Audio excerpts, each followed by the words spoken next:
Hi అండి. Welcome back to our channel tasty treats by Roja. ఈ రోజు వీడియోలో నా స్టైల్లో సొరకాయ పులుసు చేసి చూపిస్తాను. మీరు కూడా ఒకసారి ఈ వేలో ట్రై చేయండి, చాలా బాగుంటుంది. వీడియో నచ్చితే తప్పకుండా లైక్ చేయండి. Let's get in to the video. సొరకాయ పులుసు కోసం స్టవ్ మీద కడాయి పెట్టుకొని 3 స్పూన్స్ వరకు ఆయిల్ వేసుకోవాలి.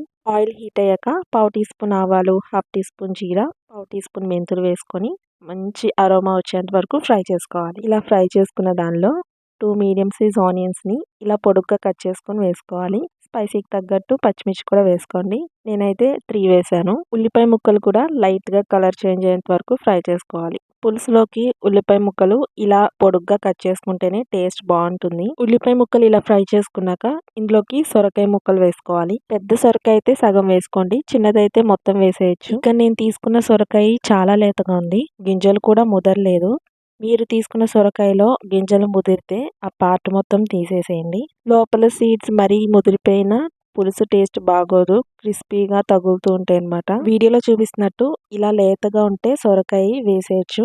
ముదిరిపోయి ఉంటే మధ్యలో పార్ట్ అంటే సీడ్స్ ఉన్న పార్ట్ తీసేసి ఈ సైజులో ముక్కలు కట్ చేసుకొని వేసుకోవాలి. సొరకాయ ముక్కల్లో టేస్ట్కి సరిపోయిన సాల్ట్, పావు టీ స్పూన్ పసుపు వేసుకొని ఒకసారి మొత్తం కలిసేలా మిక్స్ చేసుకున్నాక మూత పెట్టేసి మీడియం ఫ్లేమ్లో 5 మినిట్స్ కుక్ చేసుకోవాలి. పులుసులోకి సొరకాయ ముక్కలు ఈ సైజులో ఉంటేనే బాగుంటాయి, మరి చిన్నగా కట్ చేయకండి. 5 మినిట్స్ తర్వాత మూత తీసి చూస్తే సొరకాయలో నుంచి వచ్చిన వాటర్ మొత్తం ఎవాపరేట్ అయిపోయి ఉంటుంది. ముక్కలు ఇంకా సాఫ్ట్గా కుక్ అవ్వడానికి చిన్న టీ గ్లాస్ అంత వాటర్ వేసుకొని కుక్ చేసుకోవాలి.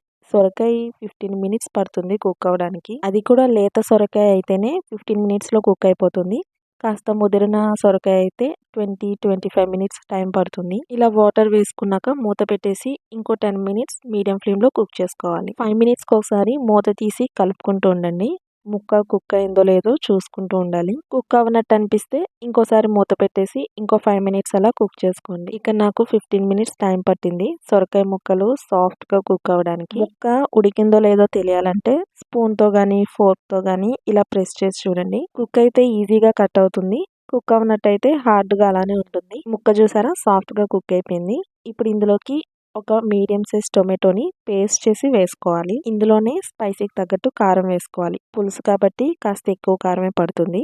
2 స్పూన్స్ వరకు కారం వేసాను. ఇంకోసారి మొత్తం కలిసేలా మిక్స్ చేసుకున్నాక మూత పెట్టేసి మీడియం ఫ్లేమ్లో 2 మినిట్స్ అలా కుక్ చేసుకోవాలి. నేను ఇక్కడ పులుసులోకి టొమాటో పేస్ట్ వేసాను. అట్లీస్ట్ చిన్నదైనా మీడియం సైజ్ అయినా కాస్త పేస్ట్ చేసి వేసుకుంటే టొమాటో పులుపు కూడా పులుసులోకి చాలా బాగుంటుంది. మూత పెట్టేసి ఇంకో 2 మినిట్స్ కుక్ చేసుకున్నాక చింతపండు పులుసు వేసుకోవాలి. ఒక పెద్ద సైజ్ చింతపండుని గుజ్జు తీసి వేసాను. అలాగే పులుపుని బ్యాలెన్స్ చేయడానికి చిన్న బెల్లం ముక్క వేసుకోవాలి. చింతపండు పులుసు వేసాం కదా, ఒకసారి మొత్తం కలిసేలా మిక్స్ చేసుకుని మూత పెట్టేసి మీడియం ఫ్లేమ్లో ఇంకో 2 మినిట్స్ అలా కుక్ చేసుకోవాలి. ఈ స్టేజ్లోనే ఉప్పు కారం సరిపోయిందో లేదో చెక్ చేసుకోండి, సరిపోతే అడ్జస్ట్ చేసేయండి. చింతపండు పులుసు వేసాక ఎక్కువసేపు కుక్ చేయవసరం లేదు, 2 మినిట్స్ కుక్ చేసుకుంటే చాలు.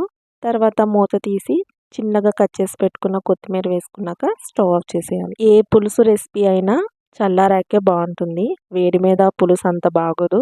సో చల్లారాక సర్వ్ చేసుకొని తింటే అద్దిరిపోతుంది. మీరు ట్రై చేయండి. ఇంకా ఇలాంటి వీడియోస్ కోసం మన ఛానల్ని సబ్స్క్రైబ్ చేసేయండి. Bye bye.